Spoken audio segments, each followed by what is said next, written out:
मैं बोईसर पालघर डिस्ट्रिक्ट महाराष्ट्र से आया हूँ। मैंने अब तक तीनों धामों के दर्शन हो चुके हैं और ये चौथे धाम के दर्शन के लिए मैं आया था।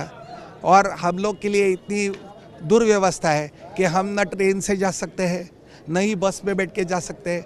हम खुद का खर्चा करके आते हैं, हमारे हज़ारों रुपए चले जाते हैं और हमको दर्शन नहीं मिलता है। व्हील चेयर से दर्शन आए नहीं। हम जगन्नाथ धाम में बिल्कुल दर्शन करने आए थे और हमको कोई दर्शन मिला नहीं है। और लोग बोलते हैं हम उठा के लेके जाएंगे।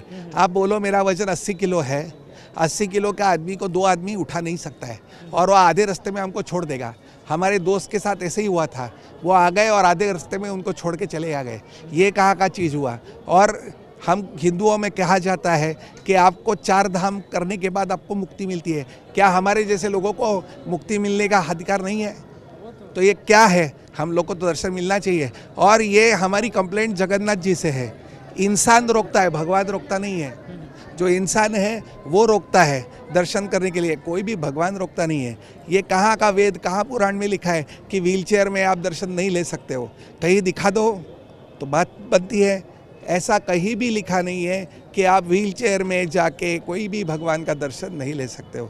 हमारे जैसे लोगों को दर्शन को नहीं मिला तो किसको दर्शन लेके फायदा है? आने का ये अधिकार है, ये हमारा जन्मसिद्ध हक है कि हम जाके दर्शन ले सके। हम हिंदू हैं, हमें हक होना ही चाहिए। हर जगह व्हीलचेयर जानी ही चाहिए।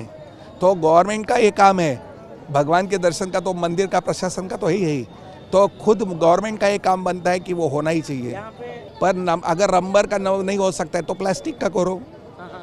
अगर आप तंबाकू खा के, सुनिए मेरी बात, आप गुटखा खा के अंदर जा सकते हो, वो पावन है।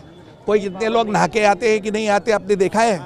तो हम लोग ब्राह्मण पूजा करके नहा के आते हैं, तो हमको अलाउड नहीं, और गुटखा खाने वाला आ सकता है। नहीं, हाँ, आप जो अभी बोल रहे थे बराबर। हाँ, रबर का चीज नहीं जा सकता है, और क्या कुछ साधन है? बात है कि इस प्रकार की व्हीलचेयर बननी चाहिए कि जो अंदर तक ले जाए।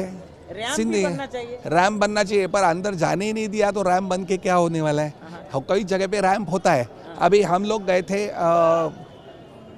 गुजरात में एक स्थान है, अभी नाम नहीं याद आ रहा है, वहाँ तक पूरा रैम्प था, पर रैम्प के अंदर जाने ही नहीं देंगे तो करेंगे क्या? तो वही कहते हैं कि प्रशासन को सजेशन ये है कि कम से कम मुख का दर्शन तो होना ही चाहिए। आप वापस ले लो, कम से कम आगे तक जाने दो। मुख का दर्शन अंदर गेट के अंदर जाने देंगे, ये क्या मतलब हो गया? क्या आप पतित पावन को दर्शन करके नहीं, अब तक नहीं गए। हम लोग का कोई भी दर्शन हुआ नहीं है अब तक। ये गेट के अंदर जाने देंगे?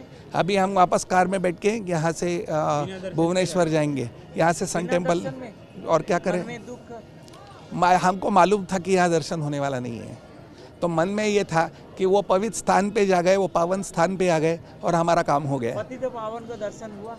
कोई भी दर्शन नहीं, कोई भी दर्शन नहीं होता है। बस वहाँ से बाहर से दर्शन हुआ। मन में निश्चित है दुख आएगा। दुख तो होगा ही, क्यों नहीं होगा भैया? 3 धाम दर्शन हुआ, चतुर्था धाम दर्शन नहीं हुआ। वही तो है, तो 4 धाम तो होना ही चाहिए। तो ये मतलब निकल रहा कि हम लोग को मुक्ति का स्थान नहीं है, हम लोग मुक्त नहीं हो सकते।